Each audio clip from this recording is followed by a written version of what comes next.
നമ്മുടെ ജീവിതത്തിലെ എല്ലാ ദുഃഖങ്ങളും, എല്ലാ സന്തോഷങ്ങളും എല്ലാവരുമായി പങ്കുവെക്കാനുള്ളതല്ല. നമ്മുടെ സന്തോഷം കേട്ട് മറ്റുള്ളവരെല്ലാവരും സന്തോഷിക്കുമെന്നും, നമ്മുടെ ദുഃഖങ്ങൾ കേട്ട് നമ്മുടെ പ്രശ്നങ്ങൾ പരിഹരിക്കാൻ എല്ലാവരും ഓടിയെത്തുമെന്നും ഒരിക്കലും വ്യാമോഹിക്കേണ്ടതില്ല.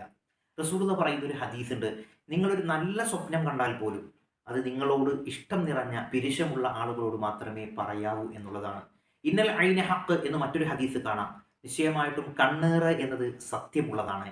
അതുകൊണ്ട് പേഴ്സണലായി മാത്രം സൂക്ഷിക്കാൻ ചില സന്തോഷങ്ങൾ കണ്ടെത്താൻ നമുക്ക് കഴിയേണ്ടതുണ്ട്. പ്രത്യേകിച്ചും ഈ സോഷ്യൽ മീഡിയയുടെ കാലഘട്ടത്തിൽ എല്ലാ ഫീലിങ്സും സ്റ്റാറ്റസ് ആയിട്ടിടുന്ന ഒരു കാലഘട്ടത്തിൽ നമുക്കും നമ്മുടേതായ രഹസ്യമായ സന്തോഷങ്ങളും വിഷമങ്ങളും ഉണ്ടാകേണ്ടത് തന്നെയാണ്.